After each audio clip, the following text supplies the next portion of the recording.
Kerstverse Nederlandse Sifan Hassan zal daar ongetwijfeld ook een medaille pakken.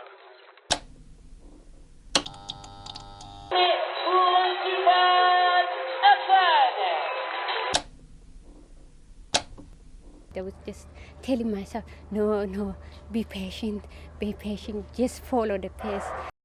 Have we seen a man or woman win the 10,000 metres and the 1500? Who the hell I'm thinking that I want to run marathon? Going toe-to-toe over 6.25 miles. Oh.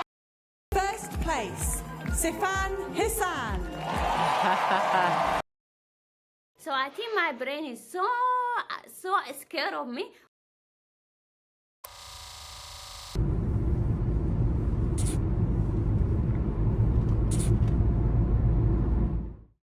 Everyone at some point in time has had the chance to turn their life around, whether it's starting a new career, moving to a new country, things that require a great degree of preparation and intuition, but decisions like these can also carry such great risk if the cards aren't played right. However, very rarely will a child need to face such a complex and life-altering decision, but that's what ended up transpiring here. This young girl bravely sought a new life, and little did she know that her morbid curiosity and stubbornness would allow her to go on to be forever cherished by the rest of the world as one of the most unique and memorable athletes to ever live. This is the story of Sifan Hassan.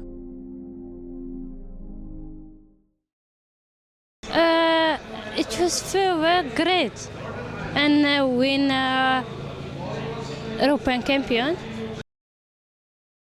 Adama, Ethiopia, the stomping grounds for Hassan as a child. Her interest in sports was undefined like most children, but her introduction into athletics was a bit unorthodox. At about the age of 7, a running competition took place for her school, and a friend of hers didn't have the attire to properly compete. Once the two exchanged clothes, the friend was able to run and then afterwards encouraged Hassan to give it a go. While she wasn't the fiercest competitor in the faster events that took place, she did seem to have a hint of talent shining in the 800-meter one. At 13, she would move to Addis Ababa to live with her grandmother, but then 2 years later, would spontaneously have to leave the country. It's a bit uncertain what the exact reason was for this seemingly daunting decision, but the closest thing Hassan herself cited at any point in time was that the area she lived in simply wasn't safe. After all, the Oromia region has a noteworthy history of political tension, so this may have just been a decision brewing up for years now, and that this was the opportunity for Hassan to be sent elsewhere to hopefully live a safer and more prosperous life. The new choice of potential residency would end up being the Netherlands. Upon landing in Schiefborg, however, she was quickly transferred to a youth asylum center, where her only avenues of socializing was by enrolling at a nearby school or by interacting with other asylum seekers. These strict guidelines were allegedly due to the potential risk of criminals taking advantage of any wandering children that might be wandering around outside of the building.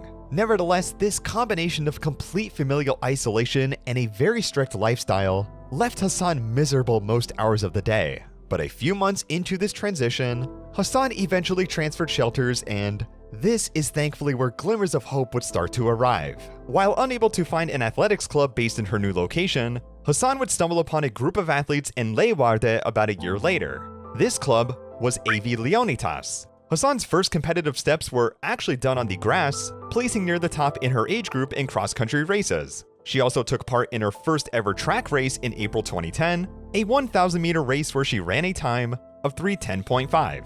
However, her time at Leonidas was much shorter-lived than some may have expected, as upon meeting a fellow Ethiopian-born runner at a local competition, Hassan decided another switch was necessary in order to truly get everything she wanted out of her newfound talent and obsession.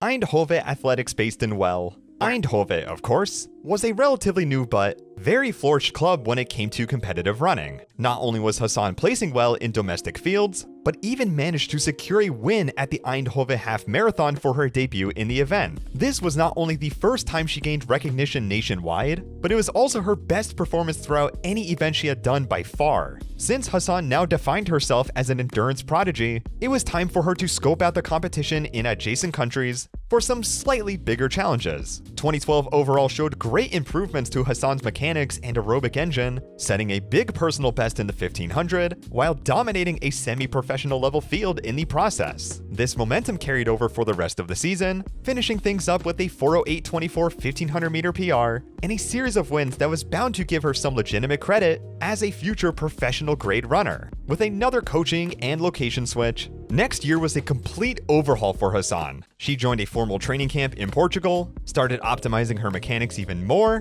began serious weight training, along with some introductions to cross-training too. This was the professional experience Hassan had been looking for, and she was loving every minute of it. The results weren't apparent immediately, but that all changed when she took part in her most competitive race yet, the 1500 at the Golden Spike Ostrava meet.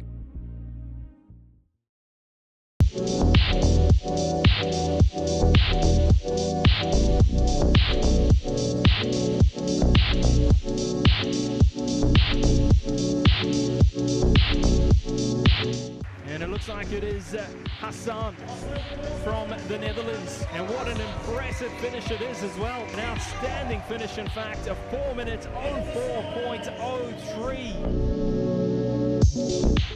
Comfortably winning by over a second, this win effectively granted her an invitation to her first ever Diamond League race as a result. At one of these meets in Lausanne, she would place second, beating the 2012 Olympic bronze medalist and putting up a fight against the silver medalist. Soon after, she entered a 3,000 meter Diamond League race in Stockholm, where she ran her best race by far, going head-to-head at one point with distance running legend Messeret Defar. To then wrap up such a fantastic season for Hassan, she would end up receiving her most important accolade yet, one that she had been waiting years upon years to obtain, and that was her Dutch passport. After many emotionally draining years, Sifan Hassan was officially a citizen of the Netherlands, and now more than ever did she want to represent the country at the highest level of athletics the sport could possibly offer. And Hassan is now European track champion, European indoor champion, and now European cross-country champion.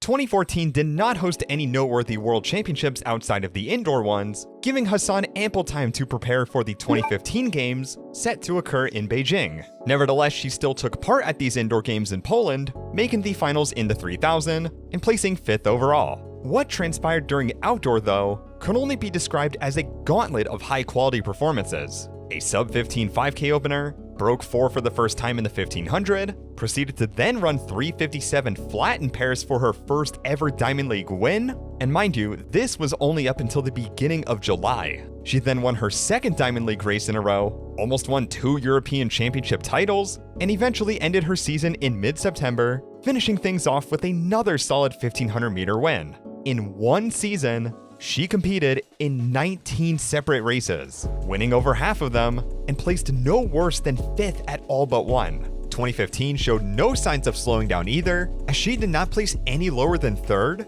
at every 1500 meter Diamond League race she entered. Given Hassan's incredible conditioning, running a couple preliminary rounds at a championship event was likely going to be a walk in the park. And after winning both of her first 2 rounds, she was in her first ever outdoor international final. Despite Hassan proving herself to be an outright gold medal contender, the stakes and pressure were much higher this time around. Would her fitness and intuition actually guide her to a medal spot, or would the world stage be too much on her first go? Third. And so too is Hassan coming through fast. Now this is it. It's going to be a last lap. But Sifan Hassan is coming on the outside.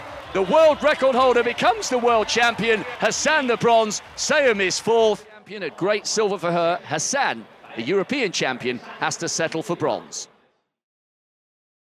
Sifan Hassan and the Netherlands would receive their first ever World Championship medal in the women's 1500 and was the second medal at these games in general for the Dutch. An interview shortly revealed that despite this medal, Hassan was reasonably frustrated with what could have been gold had she made a move earlier.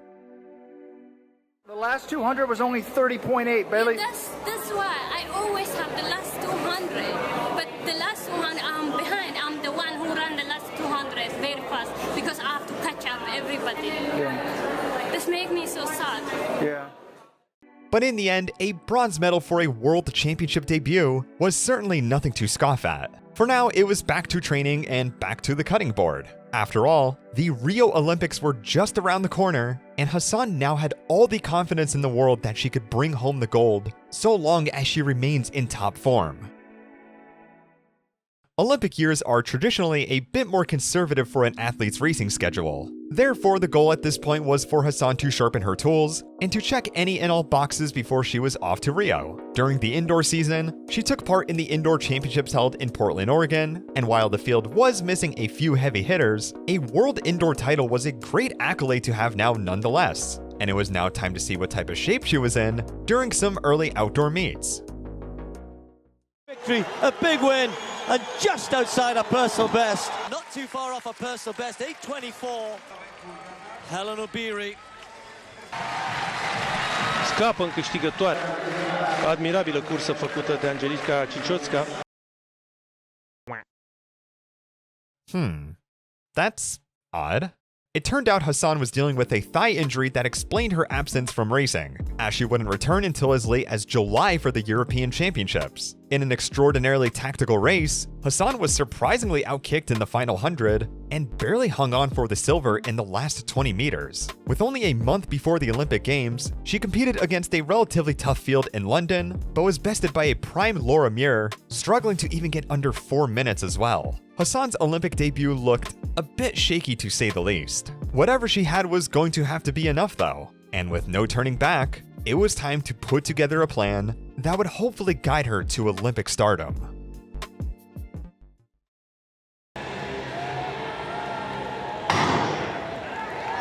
And off they go.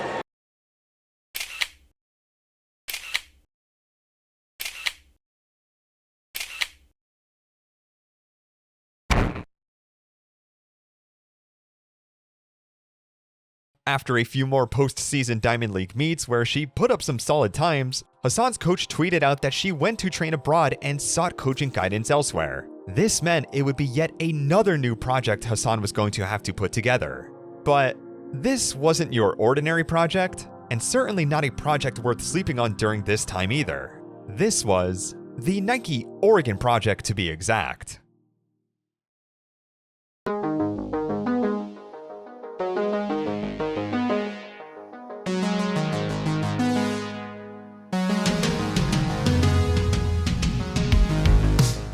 When Hassan left her old coach, she made it clear that a gold medal at the next Olympics was her utmost priority by 2020. So in order to accomplish that, she needed guidance from the best she could possibly find. That new coach was no other than Alberto Salazar, the founder of the Nike Oregon project. This club is well over a decade deep at this point and has established themselves as the group to train with if you want to become a champion. The issue with this decision was that NOP had come under incredibly hot water the year before Hassan joined. Following an investigation towards Salazar in 2015, leaked documents hinted at the likelihood of him providing exogenous testosterone, a banned hormone in athletics, to current athlete of the team, Galen Rupp. What made this story far worse was that Rupp was under the age of 18 at the time this supposedly happened, crossing not just an ethical barrier within the sport, but a moral and illegal one entirely. Up until this point, Hassan did just about no events longer than 1500 meters, but Salazar, a more distance-oriented coach, saw the potential in the longer disciplines and wanted to turn her into a 1500 and 5000 meter runner. Her first few meets under NOP were solid benchmarks, as she won the Wanamaker Mile and ran 14:41 at the pre-classic for a personal best. What was really eye-opening though was her consistency in the 1500 now. 356.2, 356.1, 357.1, all back-to-back, and all of which were very dominant wins that easily made her the best 1500 meter runner in the world. She even ran 156 in the 800 just to assure her competitors that a sit and kick race would not pan out well if they wanted to try that out on her. All in all, a stellar preseason showing, but all that would really matter was if this translated over just as well to the World Championships.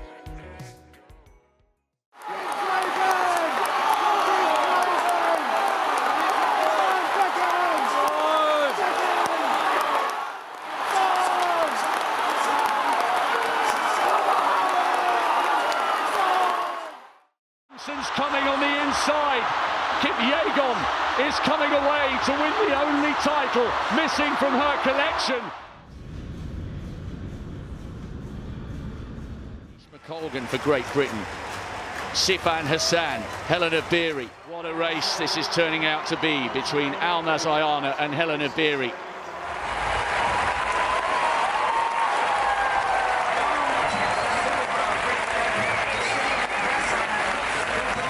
And what a bronze for Sifan Hassan, having just missed out in the 1500 metres. Silver this time after gold in the 10, and Sifan Hassan picks up the bronze. 2018, like 2014, was another base-building year. In March, she doubled at the World Indoor Championships, placing second in the 3000 and third in the 15. At a meet in Rabat, she would contest last year's 5,000-meter world champion in a blistering race across the distance, but did end up coming ever so short. However, her time of 14:22 was not only a near 20-second personal best and the new European record, but was her first ever top 10 all-time mark in an event, sitting cozily at number 7. Then in London, she raced the mile against one of the most stacked fields the event had ever seen, but she didn't just win the entire thing, she would end up running this time. Sifan Hassan 4:18, poprawiona będzie ta życiówka, 4:14:71, blisko. A my śledzimy, jak daleko za Sifan Hassan była Sofia Enaui. Przypomnę, Angelika... 4:14:71, number 2 all time. Sifan Hassan had run the second fastest mile ever seen and led many others to massive personal bests and national records as well. A historical mile for women, and Hassan once again set her foot down as the sole middle distance runner to look out for by the time 2019 arrived. Now, 99% of athletes that race the Diamond League final are simply done with their season. It's time to take a break, recharge, but Hassan seemed to want even more. Not just more races, but rather more distance to add on to these races. Never in the history of the Olympic Games have we seen a man or woman win the 10,000 metres and the 1500. In a somewhat nostalgic turn of events, Hassan decided to revisit a distance that put her on the map in the first place, and that was the half marathon. More specifically this time around, the Copenhagen one. Even by professional standards, this was not your average race. This was a world record attempt, mainly set up for Kenya's Joan Melly, who had been creeping up on the world record in recent times, and wanted the race pace to beat Jocelyn Jepkowski's 1:04:51. Was the plan to go out with the leaders, to settle in with a different pacing group, or some bizarre combination of the two?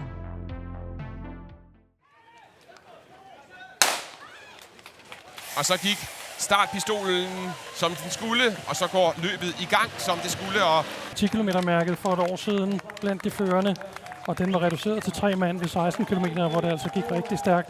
Langsommere efter et meget hurtigt udlæg, så er det altså gået noget langsommere, 30, og nu 36. Ligger vi sådan i en... ja.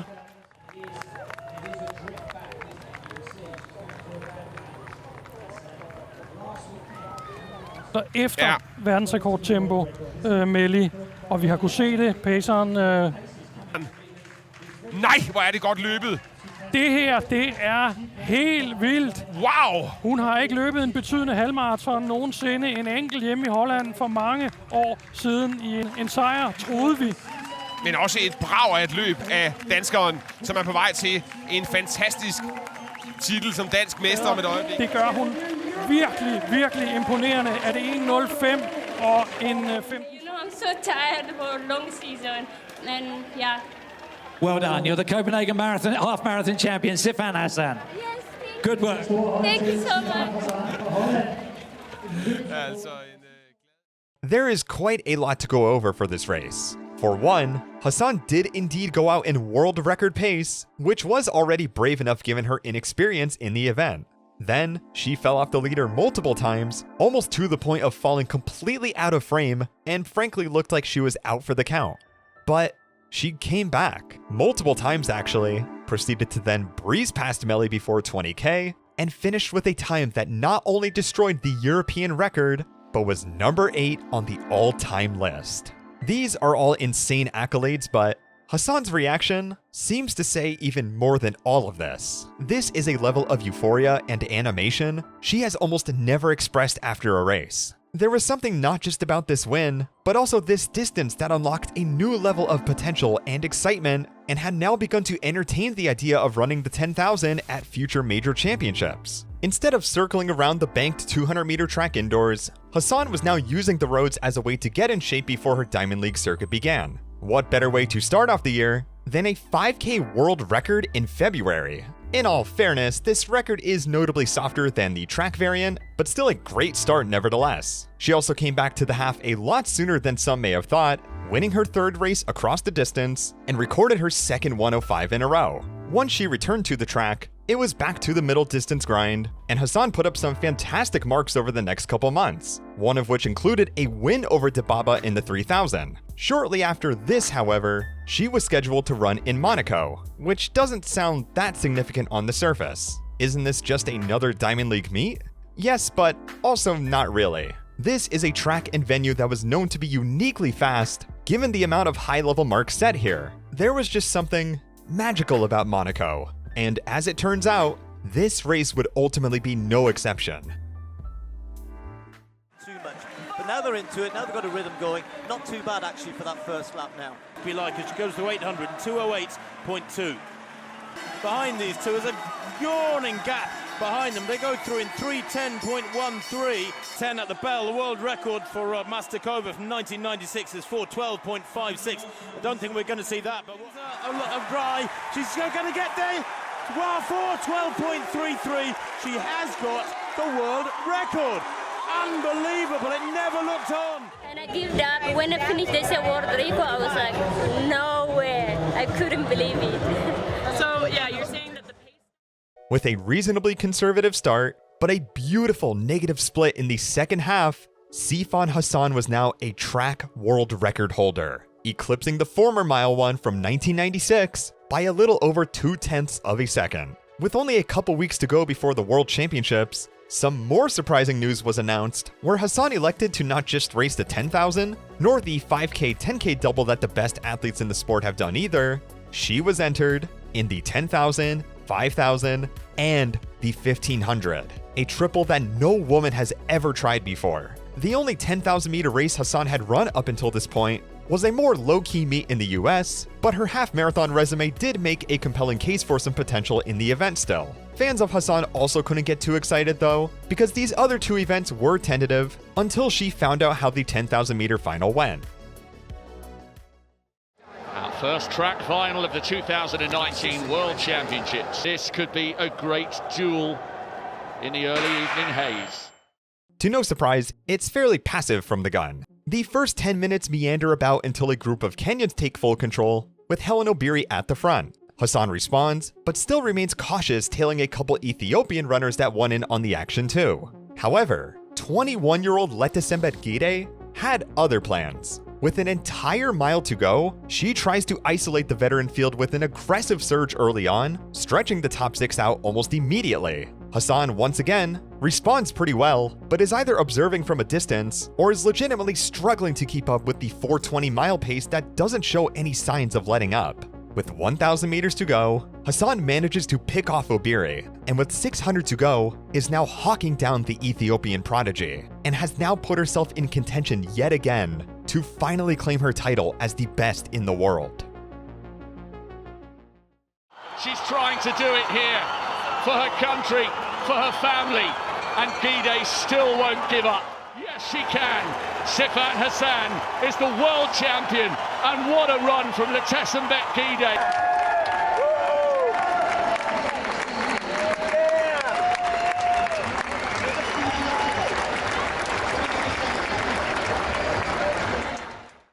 Out of all of the events to obtain a gold medal in, Sifan Hassan's 10,000 meter championship debut would be the one. Following her win, she interviewed with World Athletics and stated that she would likely be scrapping the 5,000 and instead focused on the 1,500. With this in mind, almost every athlete in Hassan's shoes would pray for a slower and tactical race since she had a full 10K final under her. As we'll see shortly, this final unfolded into perhaps the most unpredictable women's 1,500 the world had ever seen, and Hassan, out of all people, seemed to want to take full control of it too.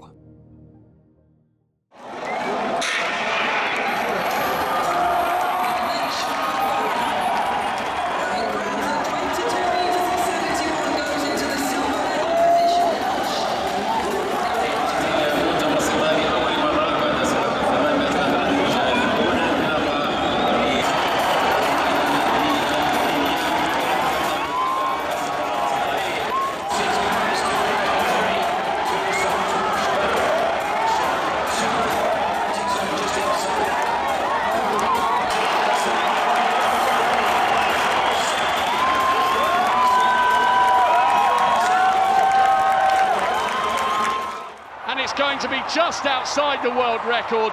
And she's done a double that many people, that most people thought would always remain impossible. 3:51.95 for the extremely dominant win once again, and was one of the fastest times ever seen in the event, ultimately making Hassan a double world champion. She also became the first person in general to win the 1500 meter and 10,000 meter gold simultaneously, and the fact that she chose to front-run the entire 1500, then to obliterate the championship record, is a combination that can quite literally be described as one of a kind. However, Hassan's success going into the next year didn't seem to come without its skeptics on just how believable her performances truly were. We have some news for you folks that last night the US anti-doping agency announced a 4-year sanction for famed coach Alberto Salazar of the Nike Oregon project. I believe in all the projects are clean. I'm clean. I do my best. I get always tested. I believe in clean. I will stay clean. I was clean. I will stay clean. If they want to do it, they can test me every single day. Alberto is the one who works hard. He's the one who always puts his athlete before his family, before his life, before his time. He's the one really, really hard-working coach I've ever seen. Right after her historic double, Hassan came under hot water following the ban of her coach Alberto Salazar for administering testosterone, tampering with the doping control process, and the trafficking of testosterone. While none of Salazar's athletes had ever been formally charged with anything, this ban reflected very poorly on the athletes Salazar coached, and Hassan was no exception given what she had just accomplished. What didn't help in conjunction with Salazar's ban was that Hassan was part of a small group of athletes who had been part of the notorious Fancy Bear IAAF leak, where she was listed as having her biological passport suspicious. In the end, this scrutiny eventually lost steam over the following weeks, and Hassan would soon kickstart her Tokyo preparation with very little clouds hovering over her. I'm gonna die the last lap. I couldn't push it. I was just telling myself, no, be patient, just follow the pace.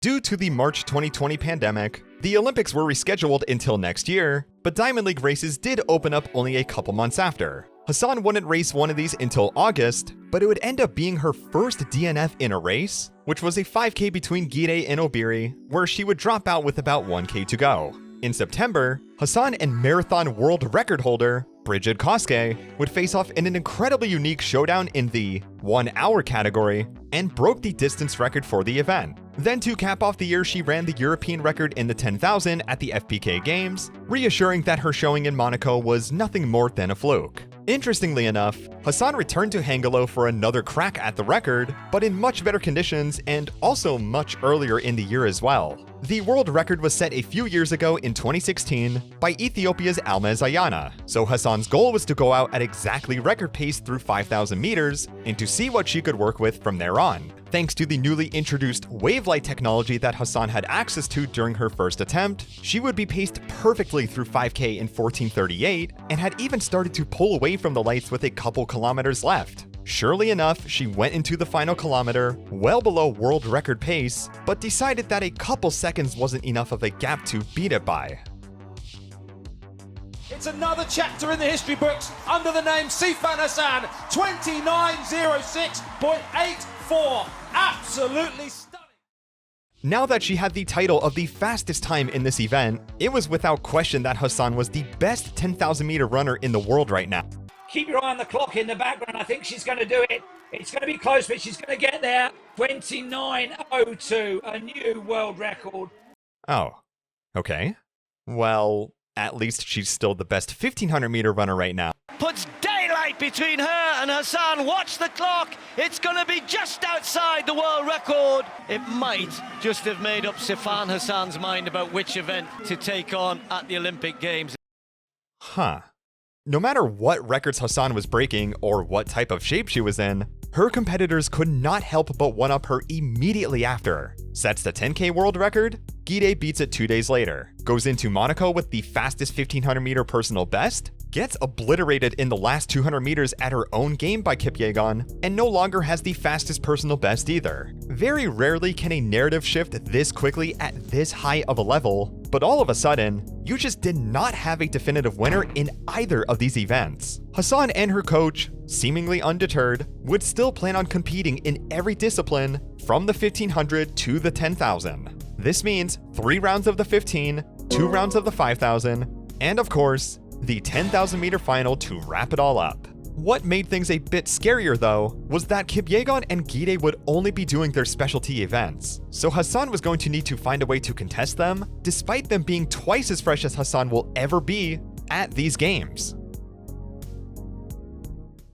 Ronde te gaan, heeft de leiding in deze. Ja, daar valt Sifan Hassan. Ja, die winnen hoor. Ja. 4:05:17. Final event on the track, and it promises to be a certified beauty. Before her showdowns with Gide or Kipyegon, Hassan's 2021 Olympics kicked off with the 5,000 meter final. Well, kinda. During the same day of this final, she actually had to run a heat of the 1500 where she took a tumble, but thankfully came back to win and qualified for the semis. In this 5,000, reigning world champion Helen Obiri was back, Gudaf Segei from Ethiopia was here, who had just transitioned to the event running 14:13 this year. Hassan had her work cut out, but is coming into this with the freshest her legs will be for a final. In terms of ending tactics, it's frankly pretty stale. The tempo is honest, but no substantial moves are made until as late as 300 to go. It's a bread and butter race for Hassan's arsenal, to be honest, and not too surprisingly, she makes light work of the field with gold medal number 1. Hassan will win convincingly. Obiri turns around to make sure she's protecting. She's guaranteed to be leaving here from Tokyo with an Olympic title.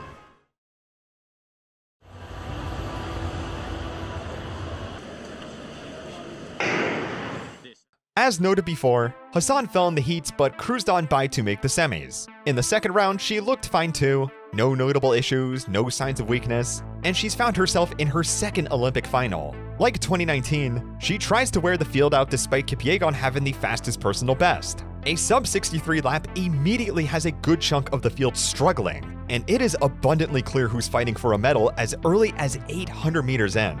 With 400 to go, Hassan continually tries to control the race in her favor, but as Kipyegon cruises on by, she struggles to summon any more foot speed with 250 remaining, and as Great Britain's Laura Muir breezes past her as well, it looks like Hassan may have to settle with the bronze this time around. She's the two-time 1500 meter Olympic champion, but it's bronze this time for Sifan Hassan. Fantastic 1500 to come, an amazing 10,000 right now. I like Kerr, and I will say this, it's the Olympic final for the women's 10,000. With not even a full 24 hours to rest, Hassan was thrown into the wolves for the 10,000 meter final on a fairly warm day at that. This event was her newfound love for the sport and on paper was her strongest as well, but Gide was more than ready to prevent any chance of her losing yet another gold medal to the Dutch woman. Like the 5K, it's pretty honest. After about 8 minutes, Gide has already had enough and caters the tempo to her liking, going from 74 to 75 second laps, all the way down to 71s, a pace well over half this field cannot handle for over 10,000 meters as it is. 5 minutes later and the pack has dwindled down all the way to just 5 women. With less than 2K to go, Gide's plan has now determined the outcome of the top 3. Once that iconic bell goes off though, the strides start to open.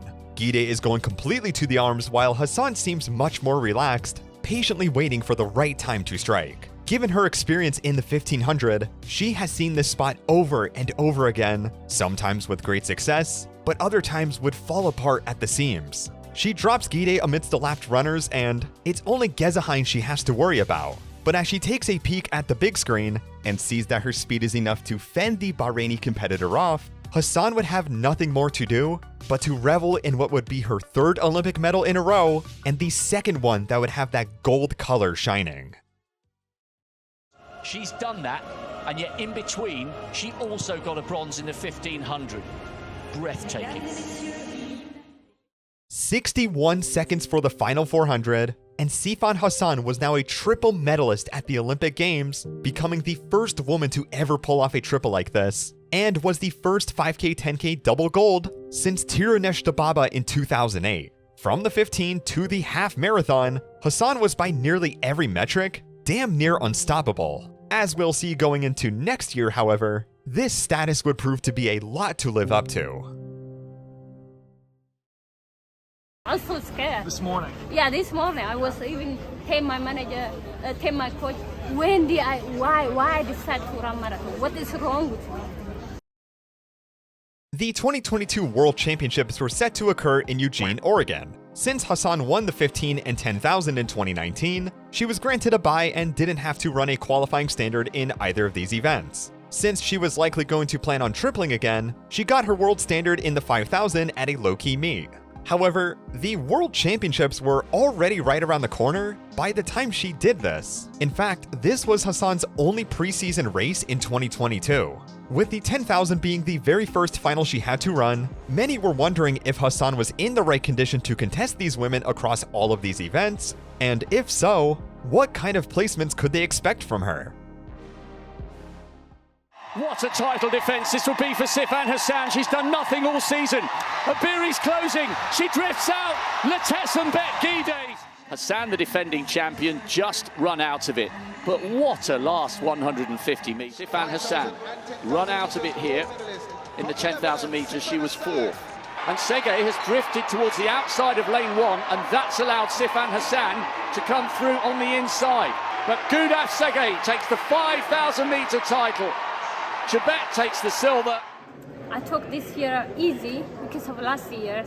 I was really did too much last year, physical and mental, and I really mental crash. I was tired and I didn't have motivation. I started 2 months ago.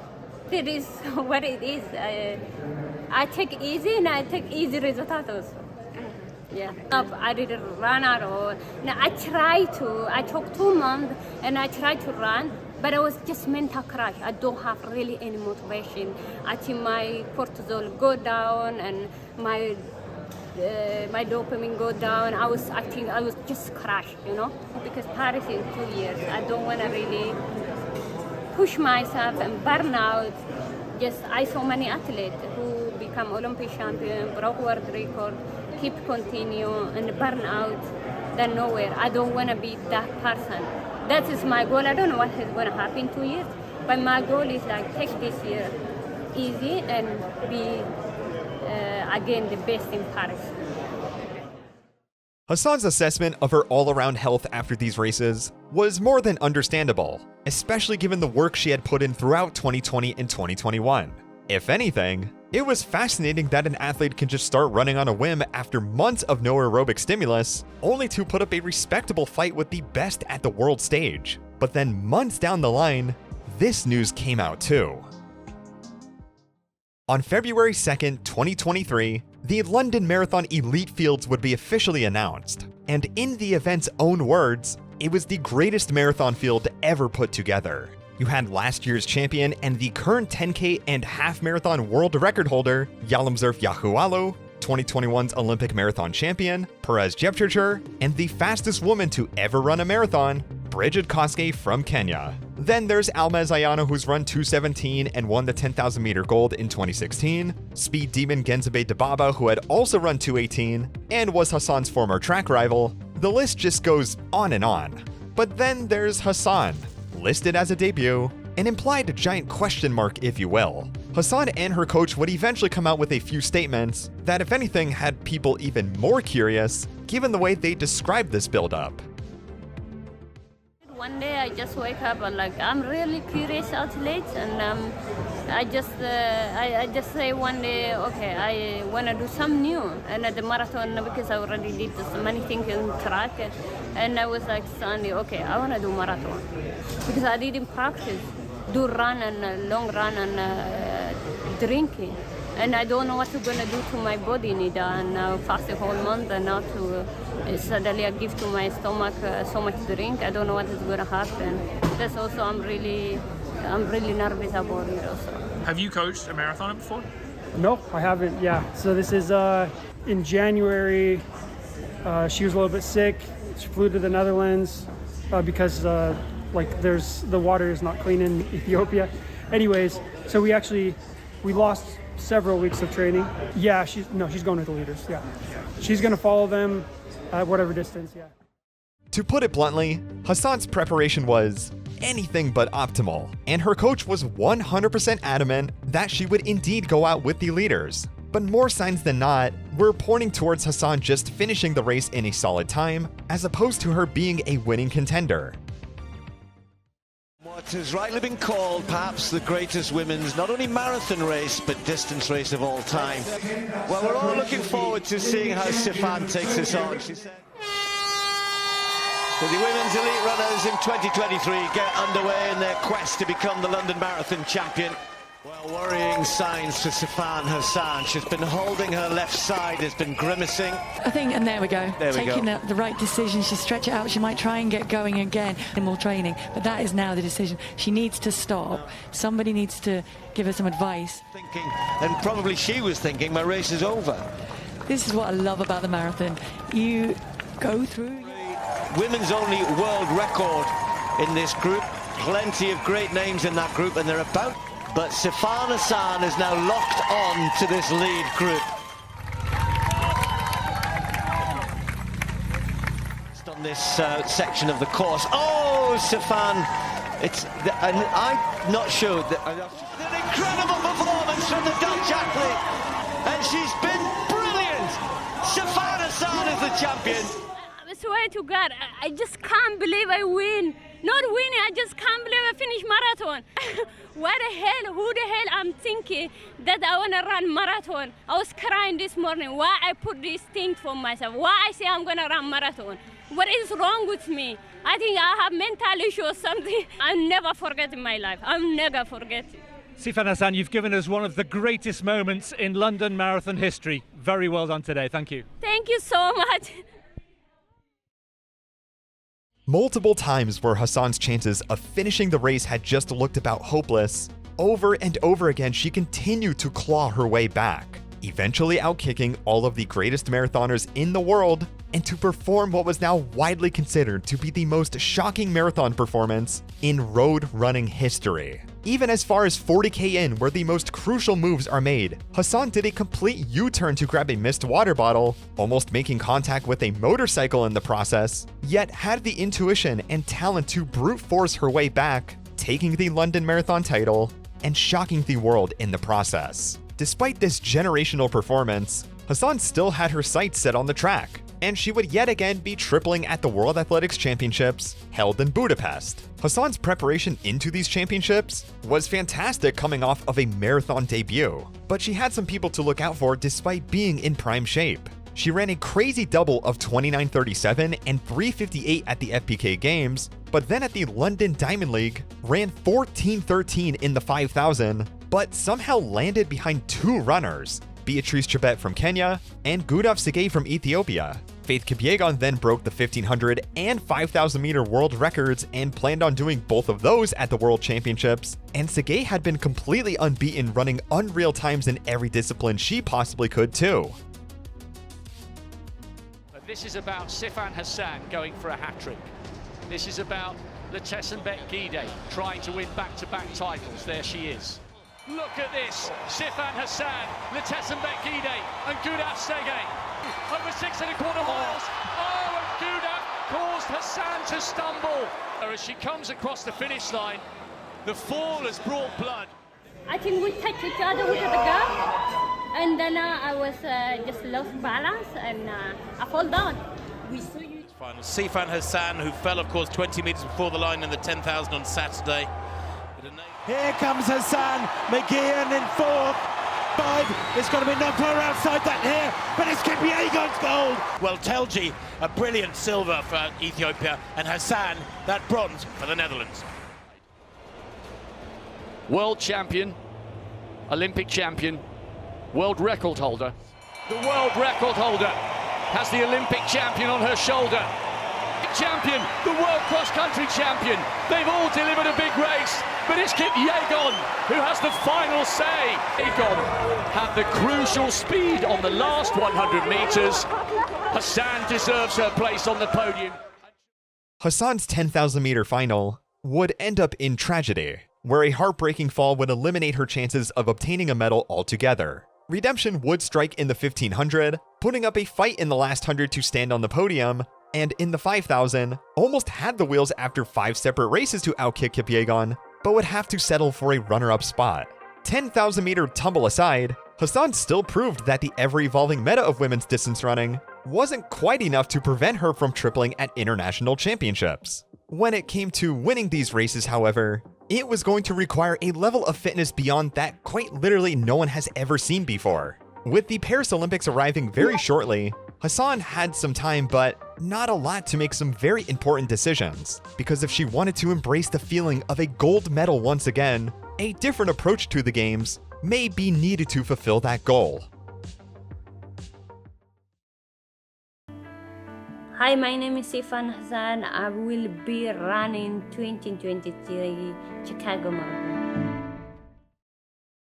Back in June, well before the World Championships took place, Hassan committed to running the 45th edition of the Chicago Marathon. While the field wasn't as ferocious as London, multiple-time winner Ruth Chepngetich would be present, who was also a 2:14 marathoner that had this knack for taking the course out comically fast, so fast in fact that she's responsible for the fastest half marathon set in a full marathon ever, splitting 65:44 in last year's race. Just a couple weeks before this race, Ethiopia's Tigist Assefa broke the world record in Berlin, running 2:11:53. And at Chicago, Chepngetich was looking to take the record right back. Looks good. She just went through the half marathon at 1:05:42, so she's on 2:11:28 pace, still under world record pace. And Sifan Hassan, Sifan Hassan, she's back up on the shoulder of Ruth Chepngetich.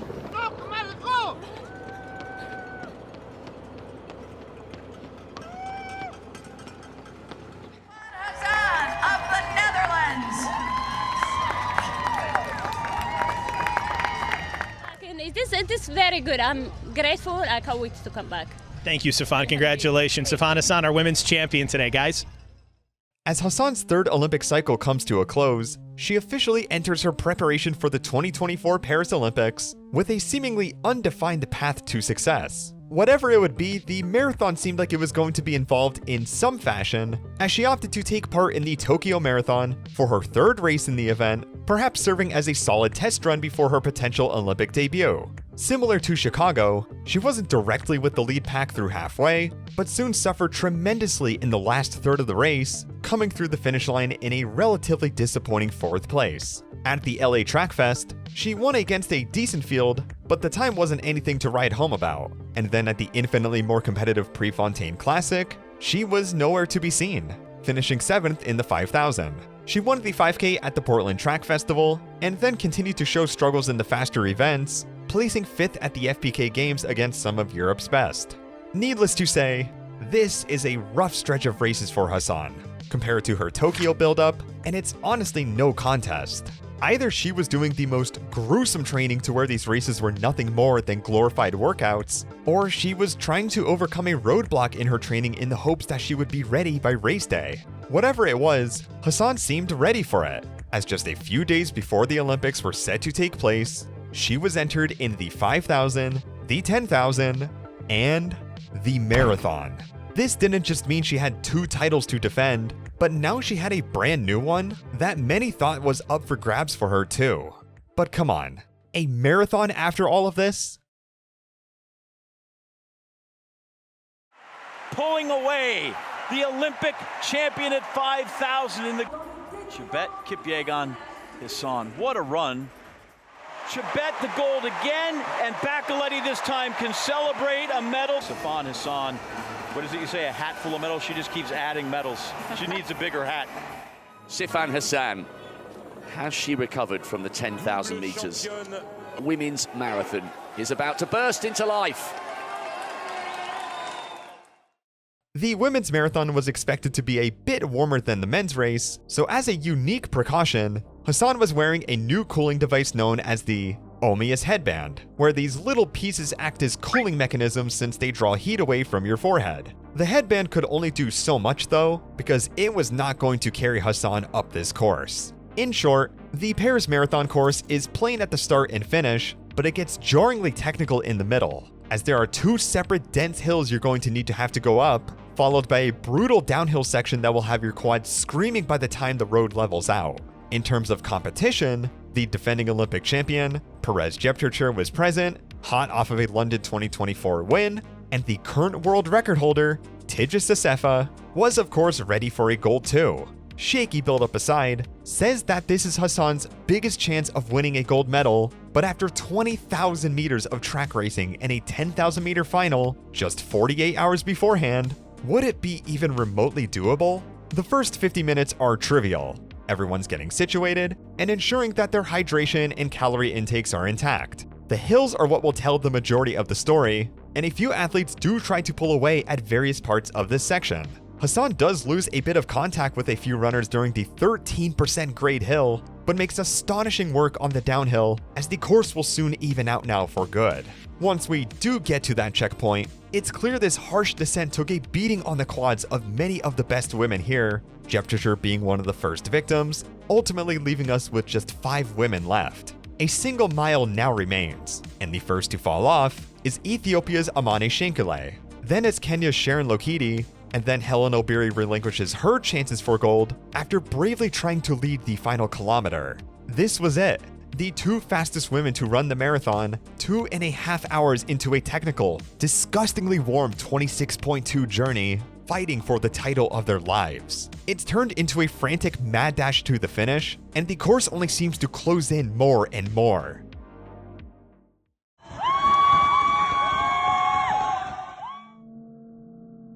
Hassan trying to find a way through on the inside, and they're side by side. It's like a track race. In an attempt to preserve her momentum and her chances at winning, Hassan immediately pushes Assefa off of her and bolts away, looking behind her nearly every second as she puts a few inches at a time in front of the world record holder. The stride relaxes a bit, the relief settles in, a sense of euphoria that can only be felt once you are 20 meters away from the best moment of your life. Sifan Hassan is your 2024 Olympic champion in the women's marathon. Sifan Hassan, in her own inimitable style, does something incredible. Sifan Hassan. Sifan Hassan is the Olympic marathon champion.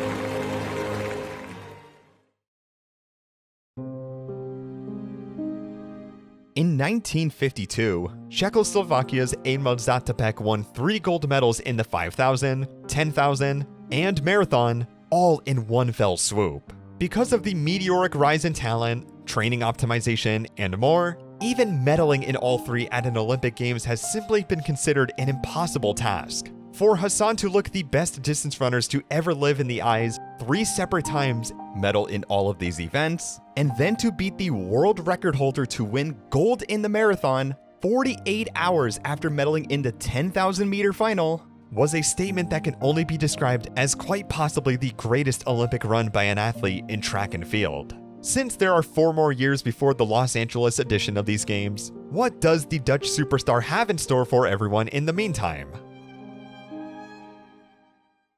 After a much-needed hiatus from the Paris Games, media outlets reported in January 2025 that Hassan would be returning to win another title at the London Marathon. Assefa entered this time around, likely looking for some revenge points after her Olympic scuffle with Hassan, and London veteran Jocelyn Jepkowski was itching for a second title too.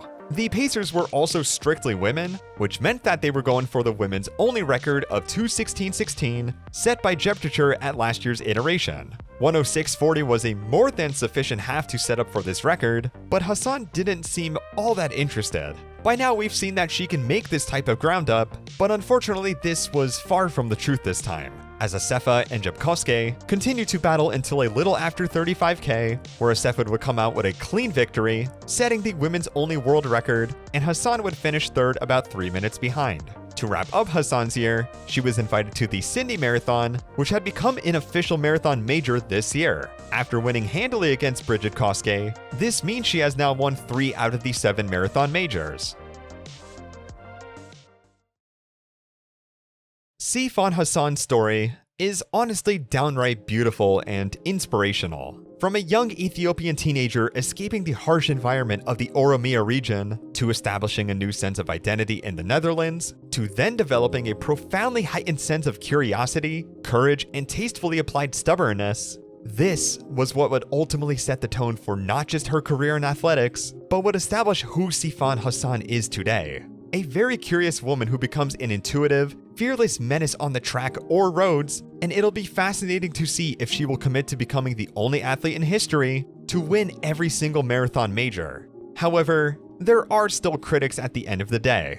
Cynically speaking, some would argue that Hassan's accomplishments are too good to be true, and that she may have died on some hills where she shouldn't have defended certain people. She joined the Nike Oregon project a full year after the team was exposed for potential doping practices, one case which involved a minor, continued to defend Salazar despite the overwhelming evidence being right in her face, and the fact that she was listed as suspicious when her biological passport data was leaked. It's not all too surprising that clean sport evangelists won't hesitate to cement Hassan as a potential cheater and nothing more. On the other hand, there's also a select group of people that even if she were doping, that she isn't doing anything different than her contemporaries, and that her talent, intuition, and courage are still the defining and winning factors within her achievements in the end. Hassan's career is still one of a kind, and her story is truly fascinating from front to back. At the age of 32, she has plenty of time to continue her journey as an endurance phenom, and it'll be interesting to see if she could secure wins at the remaining 4 major marathons she needs.